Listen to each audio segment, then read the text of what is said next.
We're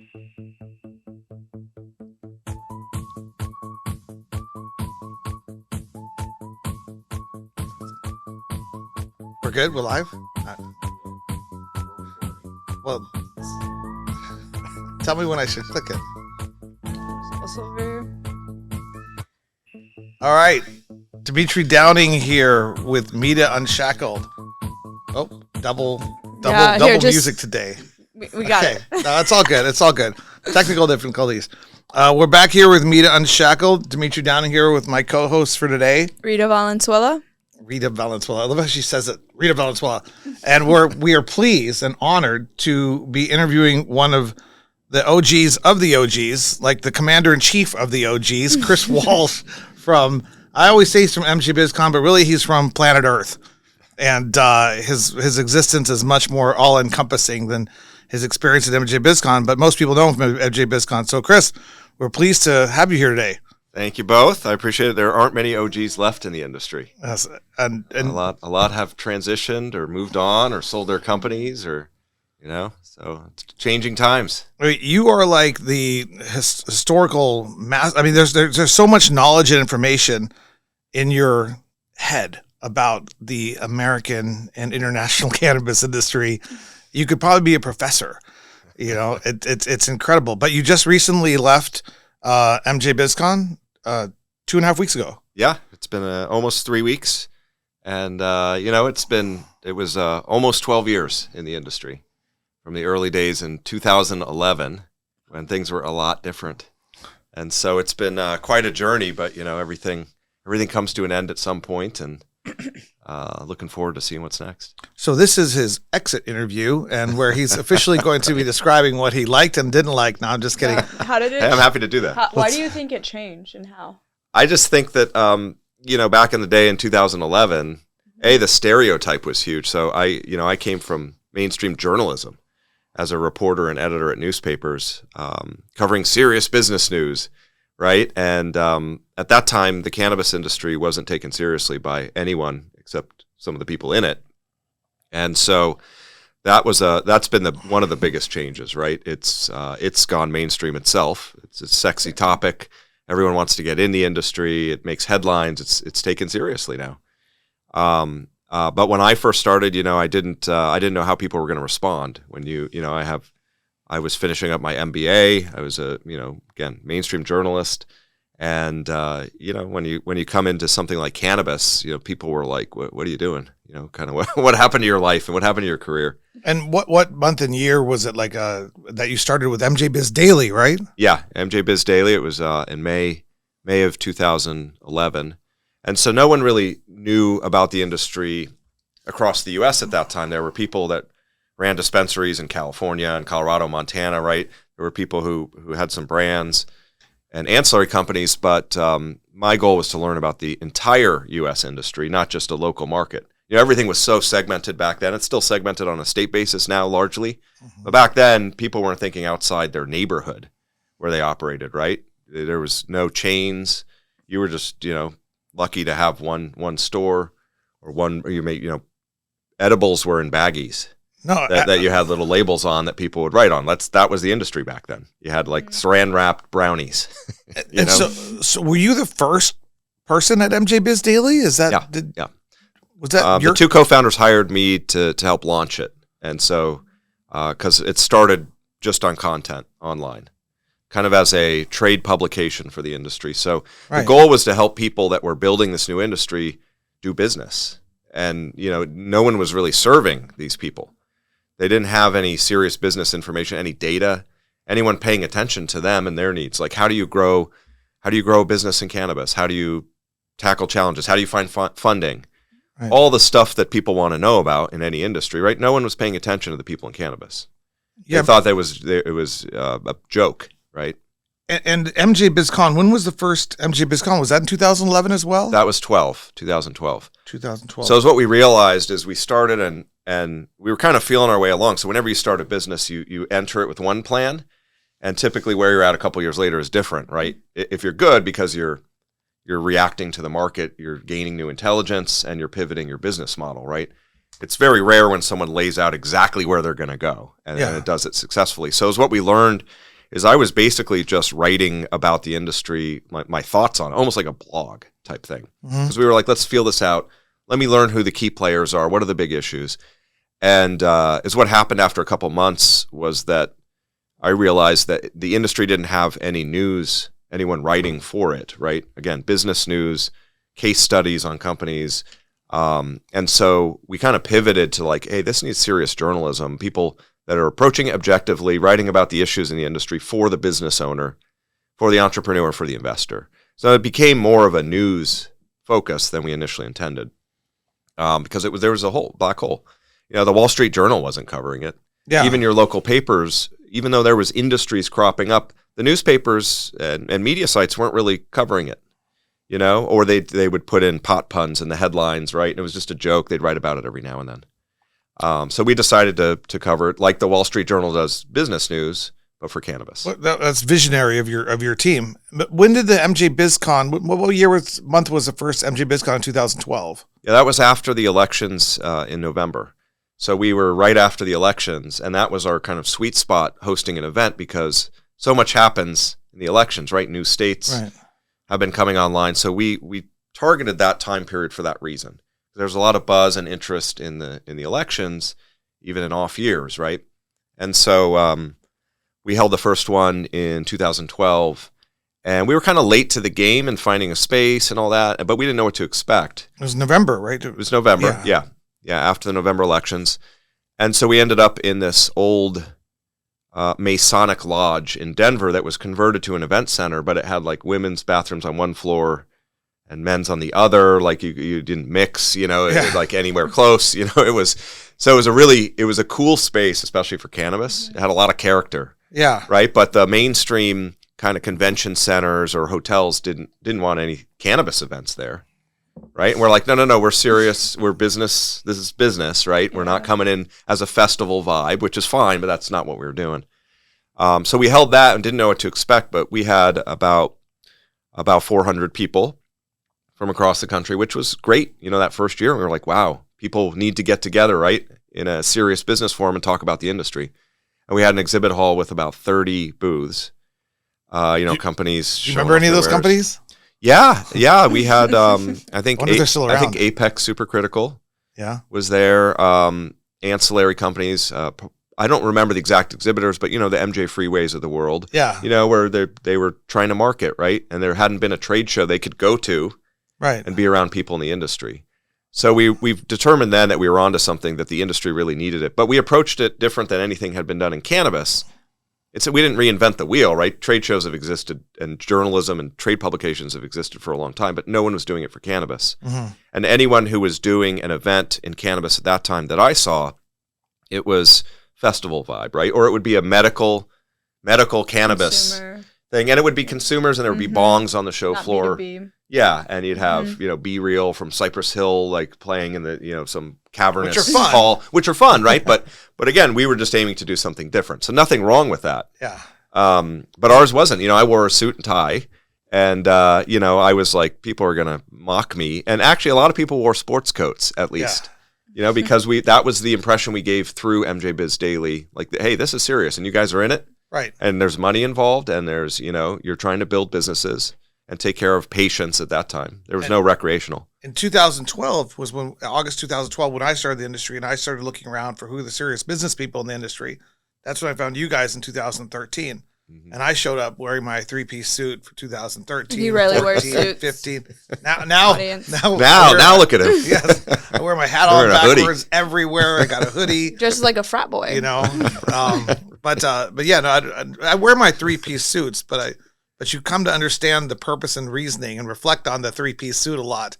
You reflect on a lot of things in the cannabis industry, which is my favorite part, is it's like reinventing things and analyzing things. And so there's a lot of like reflection in general and how business and market structures and economics works. And that's been the most interesting parts for me.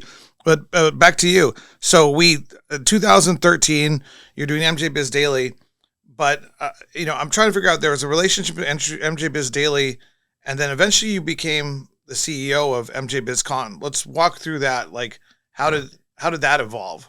Well, being kind of on the vanguard of understanding the industry nationwide. Yeah. Again, everyone was focused on their own market, their own situation. There weren't analysts, right? Or consultants only knew one state's regulations. So just developing that perspective, not only myself, but MjBizDaily covering it, right? We started, I built a team of journalists, right? So we had reporters and editors and data researchers. We did our fact book, and we tried to put numbers around the industry. What's the size of the market? What are the major trends playing out? And so the content side really built our reach into the industry, as a reliable source. And then we had the events, right? So over time, I moved from building the editorial side of MjBizDaily more to the business side, and became closely tied to the business end. And then I kind of moved back from the day-to-day on the editorial side once that was all built, maybe 4 or 5 years ago. I loved you more when you were a journalist, by the way. No, because that's when I first MjBizDaily. I'm like, okay, all these reporters, all these guys at the MjBizDaily, they're trying to figure out what the hell is going on. Yeah. And then you have all the business guys. And you're not. I still love you. No I matter straddle what. both. But then you have all the business guys who are like, how do I make money? Where do I make money? This is a widget. I want to make money. I want to make money. You guys are like, let's understand things. Well, you know what? When you talked about how the industry has changed, when we came in, there were people that were wary of us, right? It was like, who are these people? We didn't come from the cannabis culture. Like we didn't, a lot of the people back in the day, were growing in their basements or, just were steeped in cannabis. And that's why they got in, right? They're like, now I can do something and make a living from it that was illegal for so long. And so, while definitely had, experience with cannabis, we saw it as a good business opportunity that you can have a purpose for. It was helping patients. Again, it was just medical at that time, right? But people in the industry saw us as outsiders. So I was really heavily involved. So I'd go to things, didn't know the clicks and all that. And, you're a reporter, an editor, so some people are like, whoa, it was still sensitivity, right? Because you didn't know if you were going to get raided, right? So you didn't want your name out there. And then also you're not the cannabis guy coming in either. So there was a lot of that to deal with. And I've told this story before, but I remember one of the first industry groups I went to they had a meeting in Denver. It's the marijuana industry group, MIG.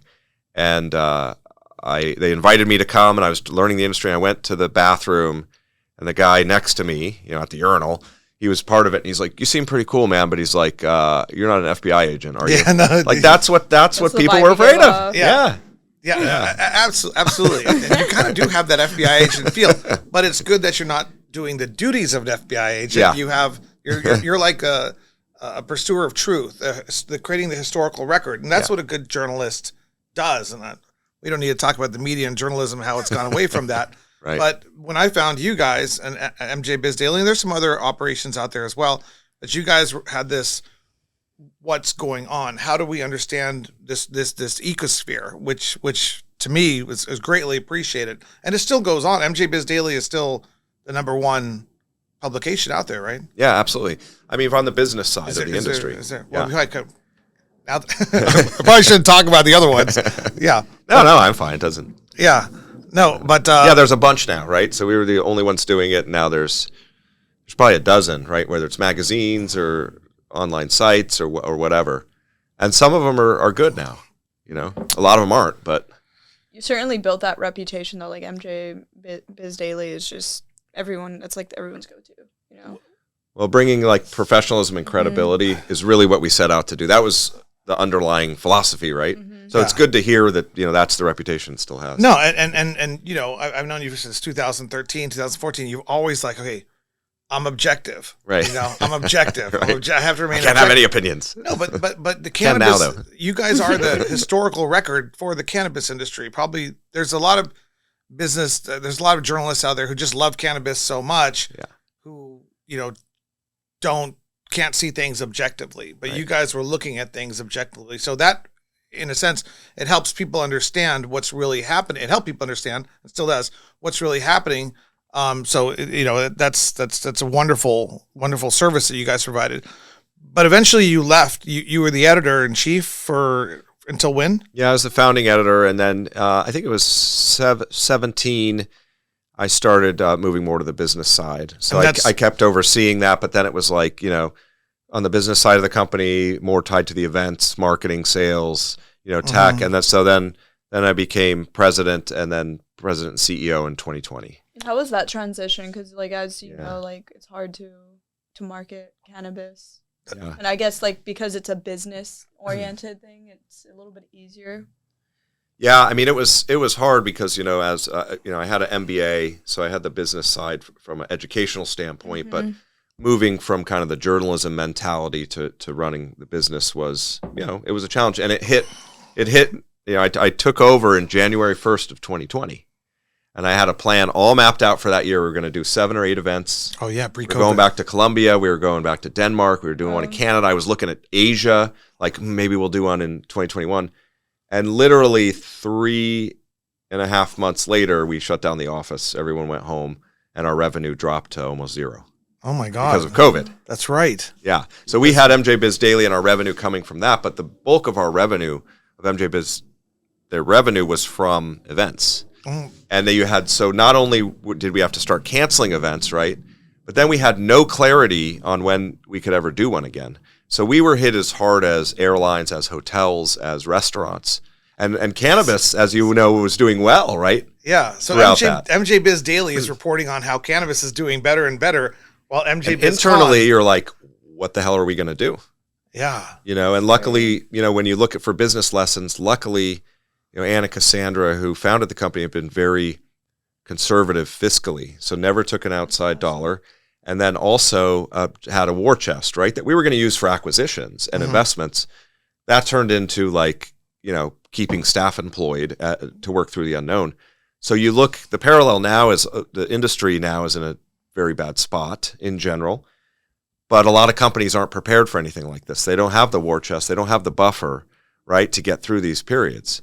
When I look back to 2020, because of the way this was approached from the business side, we actually had money to get through, right? And not just have to turn the lights off for a year or two and then pop back out and say, okay, now we're going to do an event, right? We kept MjBizDaily going, and we kept our journalists, moving forward, serving the industry. But again, the business lesson there is the only reason that happened is because of, the preparation along the way. And I think you get fat and happy, and we certainly did for years too, but never to the point where you burned through money where you didn't have any cash and you couldn't get by. I mean, for us, it was, a year and a half. These are good life lessons. Right? Yeah. Right. I'm listening. Right. No, I mean, MITA serves as kind of like a training ground for people. So I'm always coaching, remember this. Right. When did MjBizCon come back after the COVID year or something? So we did what everyone else did, and we did a virtual event, which, I think we've all had enough of those, and we'll never do them again. It was, but you were scrambling to try and serve the industry, to give people a way to market their services, to network, and, it was an expensive endeavor. It was very time consuming. And I think we did okay given the circumstances, but almost anyone who tried a virtual event that knows events did not do very well. Yeah. People like people. Yeah. People like being around people. Town Hall did pretty well. I feel like a lot of people would come to me like, oh, I used to watch your Town Hall during COVID. Yeah. And that's actually. Before I worked those are the type of things that did well. Okay. Right? If my smaller. Dad, if you watch this, you were right about 2 things. Okay. My dad, in 1991, my dad says the World Wide Web is going to be everything. Go to Boston University, pay attention to the World Wide Web. Wow. That 1991. Okay. And then he also, right in March 15th, 2020, right when COVID was rumored to be shutting down things, my dad said, you got to pivot. You got to go digital. Everything's going to be digital. And then I was like, no, Dad, no. I don't want it to be digital. I like people. Yeah. And then by early April 2020, everything shut down. And so we started doing those town halls, which were basically, like the podcast. They were just gatherings of people talking to each other on Zoom. Yeah. But, people liked it. They could learn.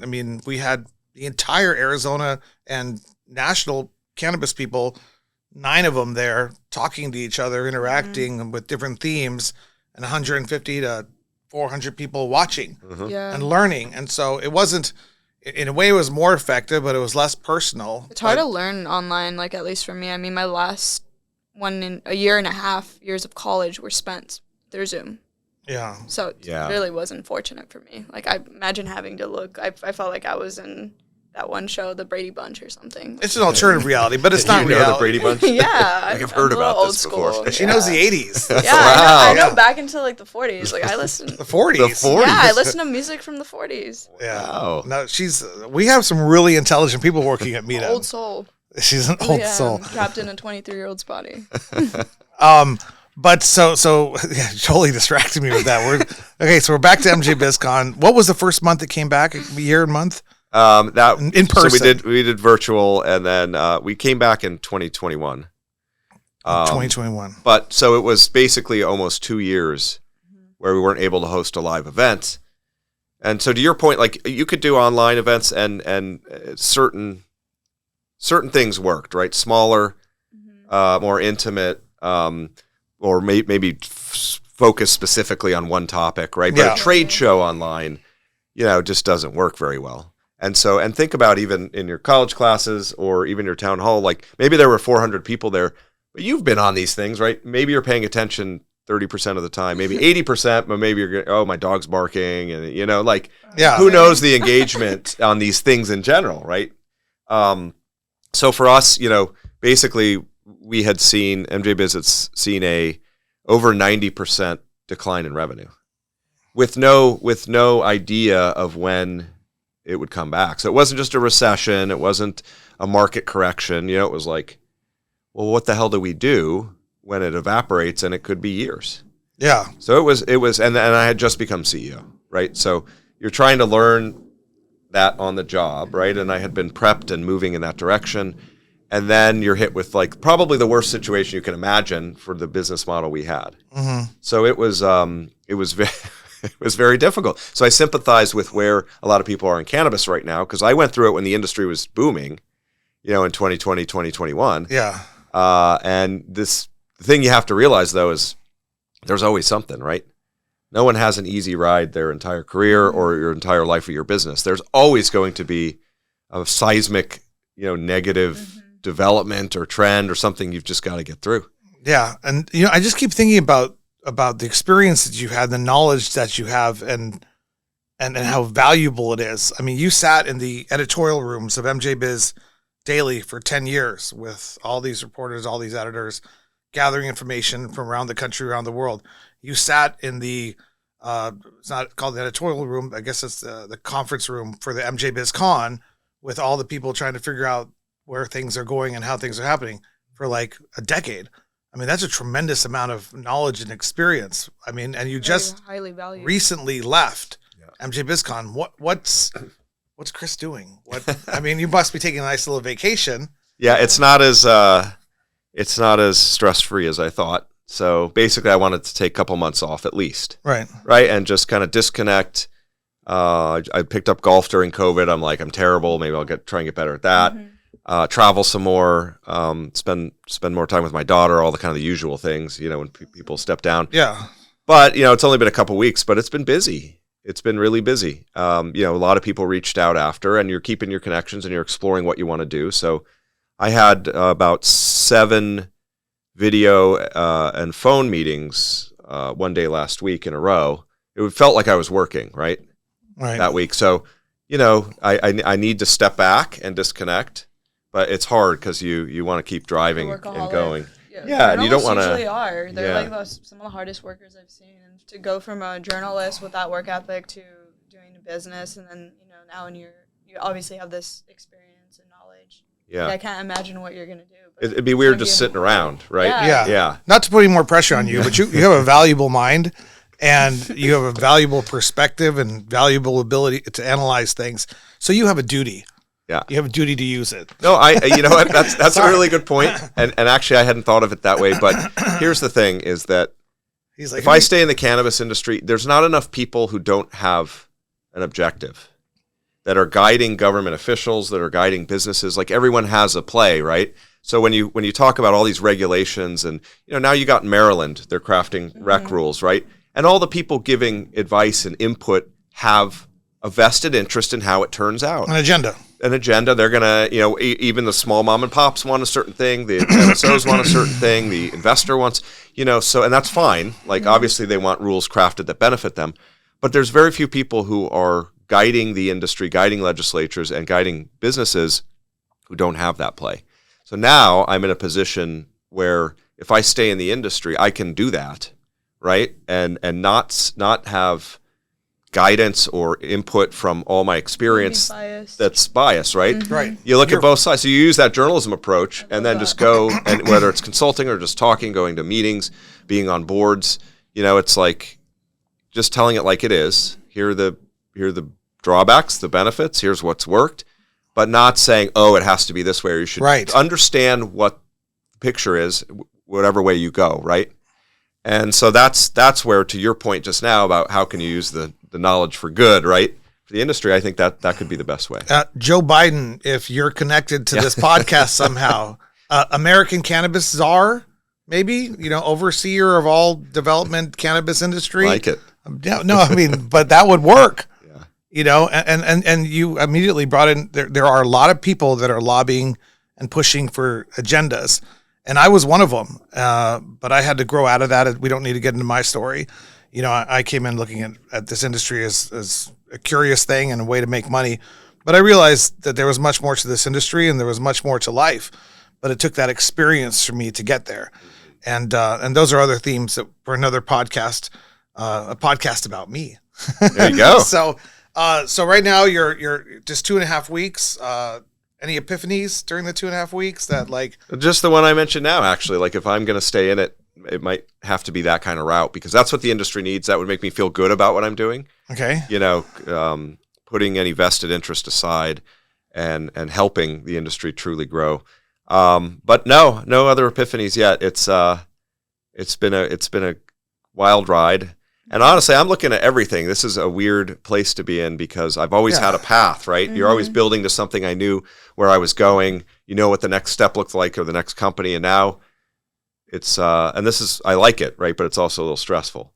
Right. I've never been in it, but it's like, man, I don't know what I'll be doing in 6 months. It might be in cannabis. It might be in media. It might be in events. It might be in none of the above. I mean, I've looked at investing or buying existing businesses that have nothing to do with any of my skill sets. Right. Interesting. Maybe I'll own 4 parking lots and, make, income, easy income. I don't know. Passive income. And it's the time in my life where it's just like, let's put it all on the table and see where I want to go. I'd like to do something with purpose, but passive income would be nice too. Then you can really do something with purpose because you're not worried. Vacation, just make money while you're sleeping. Right. It's a dream, right? Dean, if you're an Ivy League school out there recruiting for the Dean of Cannabis Studies. Right. That's another one. I mean, you could be that, and then I could come. That's true. I could be one of your adjunct professors. Yeah, there we go. Yeah. And you have those programs now at a lot of colleges. So actually, that would, I think that would be smart. And I'm not an intellectual elitist or anything, but I think those positions in society, journalism, historian, professor, they have some sort of, if you have a mind for it, and I know you do, they're valuable, they're important, they're meaningful, and how people end up there is different. It's all over the board, routes and stuff. But you have 10 years of unbelievable knowledge and experience from all aspects of cannabis, and where that's going to go next is, we'll find out, right? We will, or it might not even be in cannabis. I might be sleeping on your couch. What makes it different is you're objective, though. Like you do have all this wisdom, experience, but you're objective. There's some people that aren't objective; they're very closed-minded, and it's good to have that. So I think it's going to be interesting to see what you do. And you're married. How old's your daughter? 9. Yeah, 9-year-old. I remember her when she was tiny. Yep. Yeah. She was. I realized my life for she's almost 10. I was at MjBiz for almost 12 years, but basically the past decade, she was born into MjBiz. That's all I've done. Yeah. Since she was born, right? Mm-hmm. And so a new chapter in many ways. But I think you're right. I want to use the knowledge and skills. Not just own parking lots and sit on a beach in Mexico. Do both. Yeah, could do both, right? Yeah. But you're seeing a lot of people get out of the industry that are like me, right? I mentioned at the beginning of this, the OGs.